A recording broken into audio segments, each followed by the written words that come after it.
आज मी एका मोठ्या माणसाची मुलाखत आपल्या समोर ठेवणार आहे. खऱ्या अर्थाने मीच त्यांच्याबद्दल जास्त बोलणार आहे. बाजूला बसले सूर्यकांत वाघमारे आहेत. लातूर जिल्ह्यामध्ये एका ग्रामीण भागातल्या शिवणखेड नावाच्या गावामध्ये त्यांचा जन्म झाला. अहमदपूरमध्ये त्यांचं शिक्षण झालं, लातूरमध्ये शिक्षण झालं आणि महिला आर्थिक विकास महामंडळ या महामंडळामध्ये मला वाटतं 2/1/2ला जॉईनिंग झाली. 1995ला जॉईनिंग झालं. बरोबर. हा. आणि 1995चा काळ म्हणजे भूकंप क्षेत्रातलं सगळं काम. भूकंपग्रस्त भागातल्या महिलांच्या विकासाचा खास करून कार्यक्रम साहेबांनी लॉन्च केला होता माबिमीच्या माध्यमातून. आणि तेव्हा माझी सरांची भेट झाली. तेव्हा मी दुसऱ्या संस्थेमध्ये नोकरी करत होतो आणि संधी आली होती स्वतंत्र अस्तित्व उभं करण्याची. पण त्यावेळेला समाज विकास संस्थेचं रजिस्ट्रेशन नव्हतं आणि मग आमचे मधुकर दस त्यांची दिलासा संस्था विजया तुळशीवार त्याच्या सेक्रेटरी होत्या. तर त्यांनी कागदपत्र दिली आणि मग दिलासा सोबतची आमची यांची मैत्री झाली. खऱ्या अर्थाने दिलासा काय आणि समाज विकास संस्था काय ह्या दोन संस्था जरी नावं वेगळी असतील तर अँगल एक होता, विचार एक होता, एका कुटुंबातली भावंड म्हणून आम्ही काम करत होतो. मधुकरच्या बद्दल तुम्हाला सांगायचं, वेगळं सांगायची गरज नाही. अण्णांच्याबद्दल असेल, रमेश असतील, मारुती शिरसट असतील, हे सगळे आम्ही एका कुटुंबातली भावंड त्या काळामध्ये जाणीव संघटनेमध्ये आम्ही कामाला लागलो होतो. खऱ्या अर्थाने समाज विकास संस्थेचं पहिलं बीज कोणी लावलं असेल तर हे देवाने लावलं आहे. मी दगडातला देव कधी शोधत नाही मित्रांनो, माणसातला देव शोधतो. सूर्यकांत भाऊचं नाव समाज विकास संस्थेच्या पहिल्या पानावरती कोरलं आहे. म्हणून या माझ्या दृष्टीने हे आमचे महामानव आहेत. त्यांची मुलाखत घेणं, त्यांच्यासोबत हितगुज करणं हे हा माझा धर्म समजतो. मित्र म्हणून त्यांना तुमच्या समोर उभं करण्याचा प्रयत्न करतो. कारण भविष्यामध्ये यांना आता ते माईमधून रिटायर झालेले आहेत, परंतु सामाजिक क्षेत्रामध्ये त्यांना पुन्हा उभा करणं, पुन्हा मोठं काम करणं. कारण असे राबलेले हात आहेत, स्मार्ट माइंड आहे, चांगला विचार आहे, मातीत राबलेली माणसं आहेत. म्हणून त्यांचं आयुष्य हे कायमस्वरूपी समाजाच्या प्रवाहात आणावं अशी भावना आहे. म्हणून आज या ठिकाणी मला वाटतं 3 फेब्रुवारी 2026 मध्ये आपण उमरगा जिल्हा धाराशिवात आहोत. सर, मी आपल्यासोबत थोडं हितगुज करणार आहे. तर एकूणच लहानपण तुमचं कसं गेलं, शिक्षण कुठे झालं आणि तिथून मावीमध्ये नोकरीपर्यंतचा हा प्रवास कसा, सुखकर किंवा चढ उताराच्या काय घटना झाल्या असतील? नमस्कार, मी सूर्यकांत वाघमारे. तसं पाहिलं तर माझा जन्मच ग्रामीण भागात झाला. लातूर जिल्ह्यामध्ये अहमदपूर तालुक्यातील शिवणखेडे एक छोटंसं गाव आहे माझं. बरं. आता ते शिवणखेडे गाव आता पूर्ण बऱ्याच मराठवाड्यामध्ये महाराष्ट्रामध्ये फेमस आहे काविळीच्या औषधासाठी. काविळीचं औषध. हां. काविळी झालं की बरेचसे लोक आता शिवणखेडे येतात. ते माझं मूळ गाव. बरं. माझं 1ली ते 7वी शिक्षण जिल्हा परिषद शाळा शिवणखेडा झाला आमच्या गावामध्ये. त्याच्यानंतर 7वी पास झाल्यानंतर मग मी अहमदपूरला आलो 8वी 9वी 10वीसाठी अहमदपूर. म्हणजे 8वी ते 12वीपर्यंत माझं शिक्षण पूर्ण अहमदपूरला झालं. एकलव्य वसतिगृह, आमचे दलित मित्र आदर्श गुरु आमचे लोहारे सर, मान्य लोहारे सर, त्यांच्या संस्था आहे.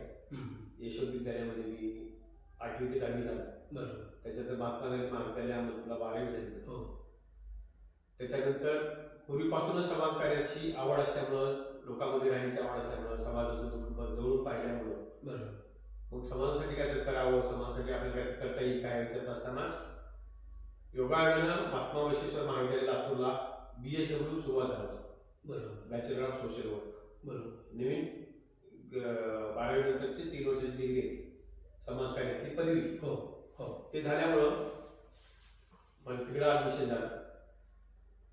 त्याच्या अगोदर फर्स्ट इयरला आमचे भाचे दीपक कारभारी, विजयकुमार तोगरे, दिगंबर भोसले, ते माझी भाची अच्छा. तिथं वेस्टला असल्यामुळे माझी बारावीनंतर त्यांनी म्हणजे मामा तुम्ही इकडे या, बरोबर. आपण ह्या वेगळ्या लाईनला जाऊ, BA BCom BSc करण्यापेक्षा आपण हे वेगळं नवीन सुरू झालं, आपण आता समाजकार्याचे आहे करू.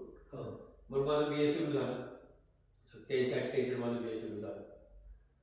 त्याच्यानंतर 2 वर्ष माझं MSc झालं औरंगाबादला, समाजकार्य महाविद्यालय औरंगाबाद. अच्छा. ते झाल्यानंतर सुरुवातीचे काही दिवस मी गव्हर्नमेंटमध्ये काम केलं. MSc झाल्याच मी बाहेर पडलो. अच्छा, कुठल्या गव्हर्नमेंटला? Saint George hospital Mumbai. अच्छा, George hospital. Saint George hospital मुंबईला मी काम करताना डेली वेजेस बेसिसवर त्यावेळेस वैद्यकीय सामाजिक कार्यकर्ता म्हणून अच्छा. ब्लड बँकेला जवळजवळ 8 ते 9 महिने काम केलं. बरं. सेंट जॉर्ज हॉस्पिटल मुंबईचं जुनं हॉस्पिटल. होय. त्याच्यानंतर मग तिथे जे मुंबईला जे NGO आहे ISO, जसे WHO आहे ना, वर्ल्ड हेल्थ ऑर्गनायझेशन, होय. तशीच एक डॉक्टर लड्डा यांची इंडियन हेल्थ ऑर्गनायझेशन नावाची संस्था आहे. अच्छा. त्या संस्थेमध्ये मी एड्स, त्यांचं कामच होतं एड्सवर. बरोबर. आणि त्या काळामध्ये एड्स या आजाराचं खूपच मोठं प्रमाण होतं. खरं आहे. एड्स मध्ये लोक घाबरायचे. हो. एड्स अमुक अमुक माणसाला एड्स झाल्यानंतर लोक त्यांनी वेगळ्या दृष्टीने बघायचे. हो. खरं आहे. मग इकडचा म्हणजे गव्हर्नमेंटचा जॉब सोडून डेली रिसर्चचा जॉब होता, त्याच्यामुळे नाही आपल्याला एड्समध्ये काम करायचं, त्या लोकांसाठी काहीतरी काम करायचे. म्हणून त्या NGO मध्ये झालं. त्या NGO मध्ये जवळजवळ मी 2 वर्ष काम केले डॉक्टर लड्डा साहेबांसोबत. मला वाटतं ते डॉक्टर लड्डा साहेब आपले लातूरचेच आहे. अच्छा. प्रॉपर लातूरचेच आहे. पण ते मुंबईलाच काम केले.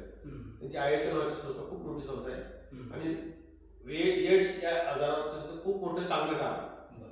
तर त्यांच्यासोबत मला 2 वर्ष काम करण्याची संधी मिळाली. खूप छान. त्याच्यानंतर मग मुंबईचा बांधकाम झाल्यानंतर ती परिस्थिती आमच्या मोठे बंधू आले होते. आमच्या मोठे बंधू म्हणजे कसे आमचे जुन्या विचारायचे लोक खूप इंजिनियर होते, इरिगेशनला कामाला होते. पण ती मुंबईत आल्यानंतर त्यांची बांधकामच्या काळातली ती कर्फ्यू बघणं, रस्त्यावरची गर्दी बघणं, मारामारी वगैरे प्रत्येकाने डोळ्यांनी पाहिलं. चल सुरेश मी आता नको, मुंबईला नकोच राहायचं. अच्छा. म्हणून त्यांनी पुढे काढून गावाकडे आले. त्याच्यानंतर 93ला लग्न झालं. लग्न झाल्यानंतर आमचे बसून काय करायचे म्हणजे तुला आमची काय अहमदपूरचेच संस्था काय सामाजिक संस्था त्यांची गोजबे साहेब, मच्छिंद्र गोजबे. खूप त्यांचं ग्रामीण भागामध्ये खूप चांगलं काम आहे. हो. तर त्यांच्याच चाकूच्या युनिटमध्ये मला त्यांनी कामाला घेतलं सामाजिक कार्यकर्ता म्हणून. जवळजवळ 2 वर्ष मी साहेबांमध्ये काम केलं. म्हणजे ते काम होतं आपलं महिलांच्या संदर्भात काम, बालकामगार, वेट बिगार या संबंधातलं काम 2 वर्ष चाकूर म्हणून त्यांचं सांभाळलं. त्यांच्यानंतर योगायोगानं महिला आर्थिक विकास महामंडळामध्ये त्यावेळेस ऍड आली. नाही गोजबे साहेबांचं काम झाल्यानंतर काय 5-6 महिने मी सोसवामध्ये काम केलं. अच्छा. सोसायटी फॉर सर्व्हिस पुणे, जी की NGO साठी काम करते, सामाजिक सेवाभावी संस्थेसाठी काम करणारी संस्था आहे. मग त्यांच्याकडे मला फील्ड ऑफिसर म्हणून नोकरी मिळाली. सोसवामध्ये जवळजवळ मी 6-7 महिने काम केलं. त्याच्यानंतर सोसवात काम करत असतानाच पेपरला ऍड आली, महिला आर्थिक विकास महामंडळामध्ये जागा गेले, खूप पुनर्वसनचं काम आहे आणि महिला संदर्भात काम आहे. जाहीर पाहिल्यानंतर त्या जाहिरात करून आपण अप्लिकेशन केला. 1-1.5 महिन्यात त्याचा इंटरव्ह्यू झाला कलेक्टर ऑफिसला. तुला डॉक्टर कलेक्टर परदेशी साहेब होते, प्रवीण परदेशी, आणि कविता गुप्ता आमच्या NGOच्या मागच्या यांनी आमचा इंटरव्ह्यू वगैरे घेतला. चांगल्या प्रकारे इंटरव्ह्यू झाला. 15 दिवसाला इंटरव्ह्यू म्हणजे सिलेक्शन लेटर आलं का तुमची संनियंत्रण अधिकारी जिल्ह्याच्या ह्याच्यावर संनियंत्रण अधिकारी म्हणून तुमची नियुक्ती करण्यात आलेली आहे. मॉनिटरिंग ऑफिसर या पदावर त्यांनी आपल्याला ऑर्डर दिली. 1-1-95 मी माईमध्ये जॉईन झालो. लातूर उस्मानाबाद जिल्ह्यासाठी. उस्मानाबादचे जे 26 गावं भूकंप पुनर्वसन होते त्या गावच्या विकासासाठी सुरुवात आम्हाला महिलांच्या बचतगटापासून सुरुवात करायची. किंवा एवढा मोठा भूकंप झाला 93चा. शासनाने खूप लोकांसाठी काम केलं. वेगवेगळ्या डिपार्टमेंटने तिथं काम केलं. शेती संदर्भात काम झालं. कमी शब्दामध्ये आपण पुढे सांगायचा प्रयत्न कमी म्हणजे डिपार्टमेंट प्रत्येक डिपार्टमेंट त्या भूकंपात काम केलं. तर मध्ये सांगतो आपल्याला कमी शब्दामध्ये जास्त मांडणी करायची म्हणून. तर भूकंपामध्ये कुठल्या संस्थांसोबत तुम्हाला काय आठवते, तर कुठल्या संस्थांसोबत आणि त्याची आज त्या आज मोठ्या झाल्यानंतरच्या पाहताना त्याच्यावर येतो त्याला. हा. आणि काय झालं की भूकंपात माझ्याकडे तसं तर 52 गाव होतं. हो. लातूर मधले 26 आणि इकडचे 26. हम्म. तर आमचं महिला आर्थिक निर्माणाची पॉलिसी अशी होती किंवा आपल्याला महिलांसाठी काम करायचं. हम्म. तर आपल्या भूकंपात जेवढ्या संस्था काम करतात सध्या, बरोबर आहे. तर त्यांना आपल्या सोबत घेऊन आपलं काम करायचं. बरोबर. कारण माझ्याकडे तेवढा मॅनपॉवर नाही. हो. मग संस्थेच्या माध्यमातून आपण काम उभं करू. हम्म. हम्म. हम्म. मग संस्थाची निवड करण्याची जबाबदारी माझ्यावर आली. आमच्या डिपार्टमेंटने माझ्यावर टाकली, तुम्ही स्वतःची निवड करा, सेवा स्वतःची, आणि यांना काम द्या. त्याच्यामुळे आपण काम करू. हो. मग माझ्याकडे प्रश्न पडला, संस्थाची निवड कशी करायची. हम्म. भूकंपात बऱ्याच संस्था कार्यरत होत्या. हो. जवळजवळ 40 ते 45 संस्था भूकंप पुनर्संस्थेला सामील होत्या. हो. त्यांनी गावात दत्तक घेतलेली. बरोबर. काम करायचं. एक एक गाव त्या संस्थांनी दत्तक घेतलेलं होतं. त्यांना मग फॉरेन फंडिंग असेल, काही गव्हर्नमेंटचं फंड होतं.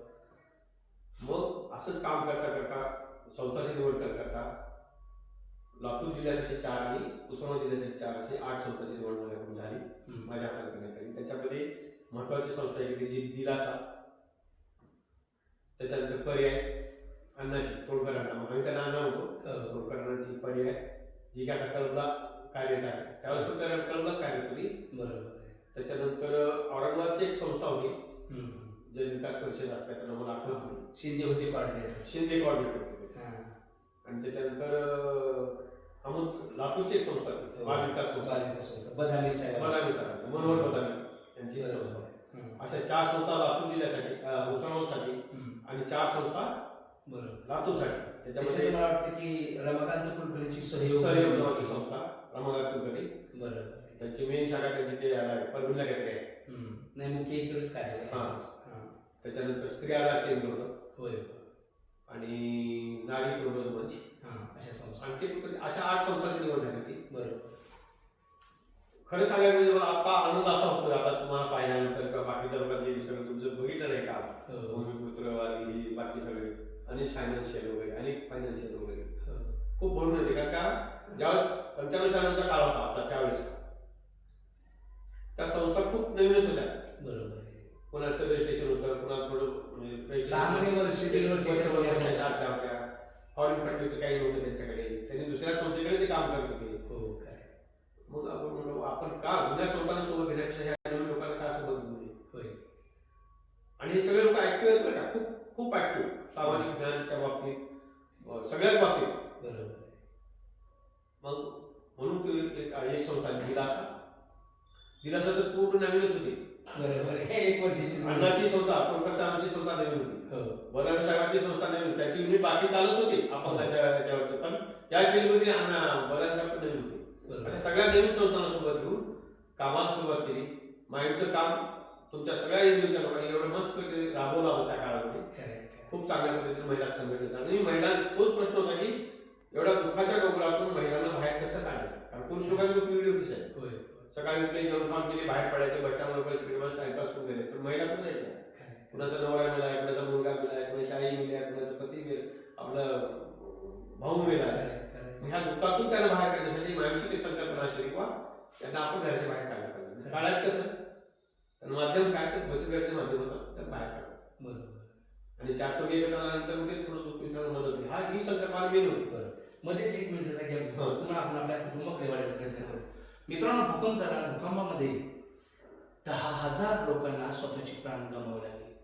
प्रत्येक घरामध्ये प्रचंड मोठं संकट उभं राहिलेलं होतं, आणि या संकटात सावरण्यासाठी, महिलांना पाठबळ देण्यासाठी, आत्मविश्वास जागवण्यासाठी भारतामध्ये बचत गटाची मूळ संकल्पना 1985 पासून सुरू झाली, आणि मग हळूहळू ती वृद्धिगत झाली. आणि विशेषतः महाराष्ट्रामध्ये भूकंपाच्या निमित्ताने बचत गटाची संकल्पना सुरू झाली.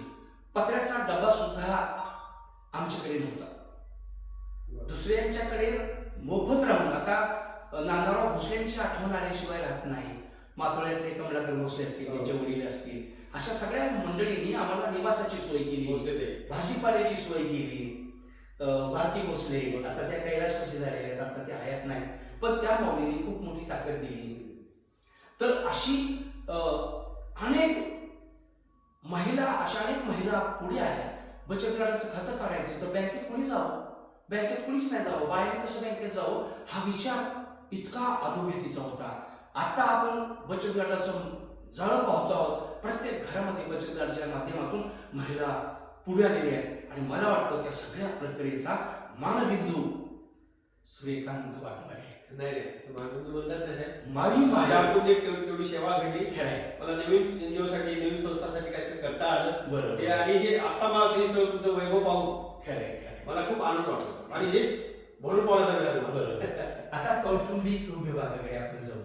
आता आता कुटुंबातली लेकरं बाळं काय करतात त्याच्यात संदर्भाने आम्हाला सांगा. साहेब तुमच्या सर्वांच्या आशीर्वादामुळे, कारण का तुम्हाला माहिती आहे माझी निस्वार्थ सेवा झालेली खरंय. आहे. सत्य. पाच पैशाची अपेक्षा नाही आणि रोखोक आपलं प्रामाणिकपणे आपण सेवा केलेली आहे. बरोबर आहे. त्याच्यानंतर मुलाबाळ सांगायचं म्हटलं तर मला 2 मुलं 2 मुली, मला फॅमिली खूप मोठी आहे माझी. मोठी आहे. आम्हाला 2 आहे. तर 4 मुलं आहेत मला, 2 मुली 2 मुलं. बरं. मोठी मुलीचं लग्न झालं 2015 मध्येच. हां. ती BSc B.Ed आहे.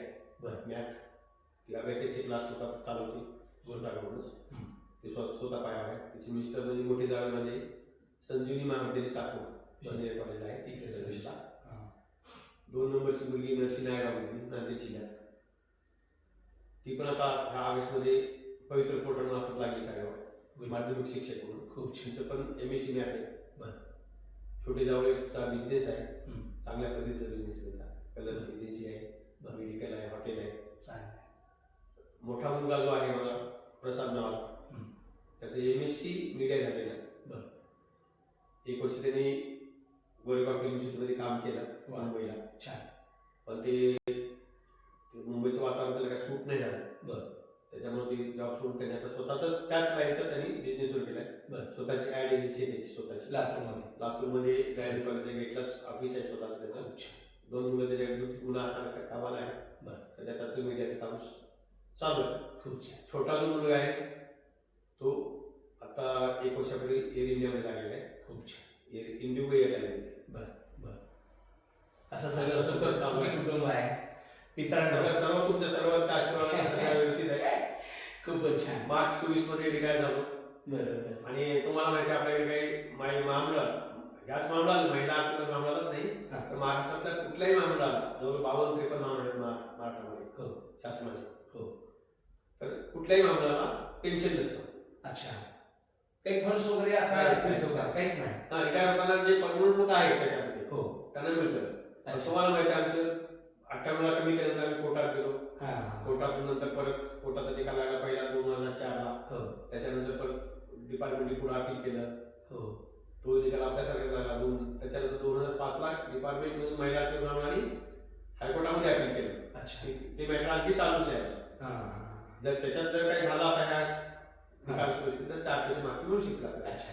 महत्वाची गोष्ट खास कळगे ओलांडत अभिषेक्रमण केलेला आमच्या जीवाभावाचा माणूस म्हणजे सूर्यकांत. नावामध्येच सूर्यकांत आहे. तेजोमय प्रकाशमय झालेलं जीवन आहे. प्रत्येकाच्या आयुष्यामध्ये ह्या चढ उतार होतच असतात. त्याला काही मार्ग नाही पण तो त्याच्यातून मार्ग काढतो तो सूर्यकांत. म्हणून यशोगाथा आपल्या माणसांच्या या कार्यक्रमाच्या ठिकाणी सूर्यकांत उमारेला धाराशिवमध्ये आले. त्याने आपलं सखोल असं अनुभव कथन केलं त्याबद्दल मनापासून धन्यवाद व्यक्त करतो. सर नमस्कार. नमस्ते.